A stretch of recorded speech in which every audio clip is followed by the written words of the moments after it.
নমস্কার বন্ধুরা, দেখো আজ আমি আবার একটা নতুন রেসিপি নিয়ে হাজির হয়ে গেছি। আজকে আমি বানাচ্ছি মাছের তেল দিয়ে শাপলা চিংড়ি। প্রথমে আমি কড়াইতে একটু তেল দিয়ে নিচ্ছি, খুব বেশি দেওয়ার দরকার নেই, সামান্য কিছু পরিমাণ তেল দেব। দিয়ে তেলটা গরম হওয়ার জন্য একটু টাইম রাখবো। তেলটা যখন একটু গরম হয়ে আসবে, দেখো ধোয়া বেরোচ্ছে, তারপর আমি ওর মধ্যে কালো জিরে ফোড়ন দিয়ে দেবো। কালো জিরেটা যখনই একটু ফুটে উঠবে, তখন আমি তার মধ্যে চিংড়ি মাছ গোটা দিয়ে দেবো।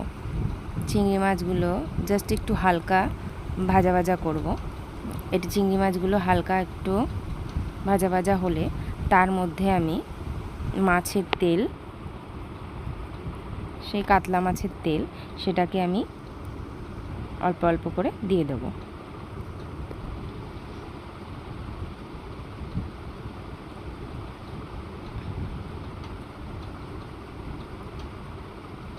অনেকেই মাছের তেল খাও না, যারা খাও না তারা এটাকে স্কিপ করে যাবে।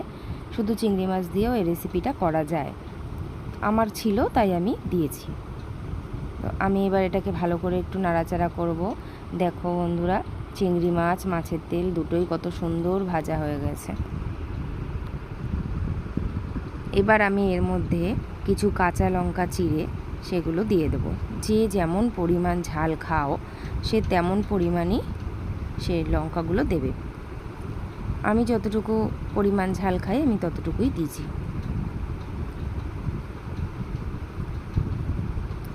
একটু কিছুক্ষণ লঙ্কাটা ভাজা হওয়ার পর আমি আস্তে আস্তে সেই শাপলাগুলোকে ধুয়ে রেখে দিয়েছিলাম জল ঝরিয়ে, সেগুলোকে আমি অল্প অল্প করে ওর মধ্যে পুরোটাই দিয়ে দেব।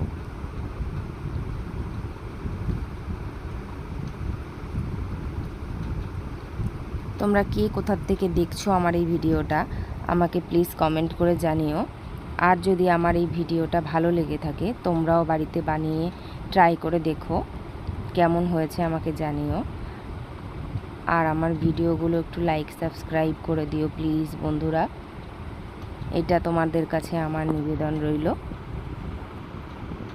তো দেখো আমার পুরোপুরি শাপলাগুলো ওর মধ্যে দিয়ে দেওয়া হয়ে গেছে। তো এটাকে হালকা হাতে একটু নাড়াচাড়া করে নেবে। করে নিয়ে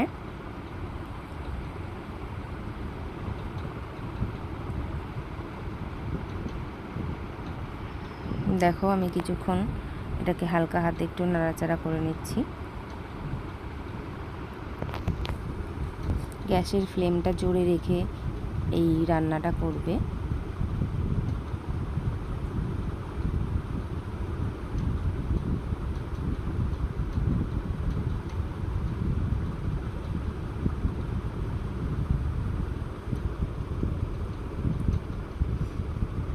কিছুক্ষণ এটাকে গ্যাসের ফ্লেম জোরে রেখে নাড়াচাড়া করলেই দেখবে আস্তে আস্তে শাপলাটা নরম হয়ে এসছে।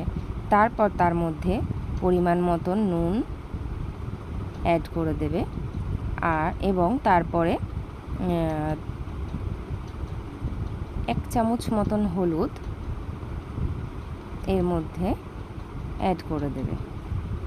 দিয়ে এটাকে ভালোভাবে মিক্স করে নেবে, যাতে হলুদ নুনটা ভালোভাবে এই শাপলার মধ্যে মিশে যায়।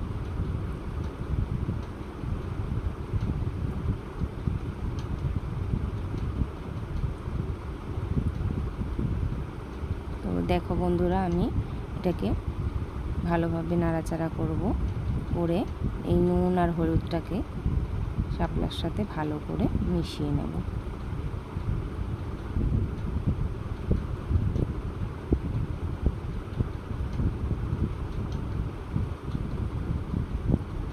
এতে কোনো পরিমাণ জল দেওয়ার প্রয়োজন নেই, কারণ শাপলা এমনিতেই জলে হয়, এতে প্রচুর পরিমাণ জল থাকে। তো অল্প সামান্য পরিমাণ একটু জল দিয়ে এটাকে নাড়াচাড়া দিয়ে ঢেকে দেবে। খুব বেশি পরিমাণ জল দেওয়ার কোনো দরকার নেই, কারণ শাপলা থেকে অতিরিক্ত জলটা ছাড়বে। তো এবার এটাকে আস্তে করে আমি ঢাকা দিয়ে কিছুক্ষণ রান্না হতে দেব।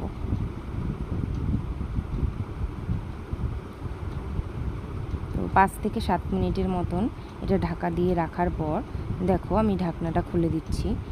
আমার শাপলাটা কি সুন্দর জল ছেড়েছে, নরম হয়ে গেছে, আর এর মধ্যে যে হলুদের কাঁচা গন্ধ সেটাও চলে গেছে।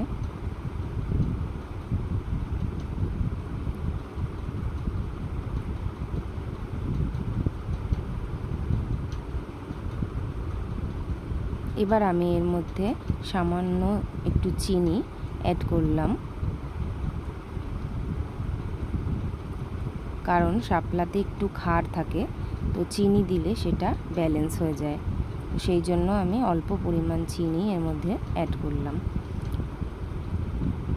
আর 5 মিনিট মতন নাড়াচাড়া করলে এটা আমার কমপ্লিট হয়ে যাবে। দেখো বন্ধুরা কত সুন্দর 5 মিনিট পর নরম হয়ে গেছে।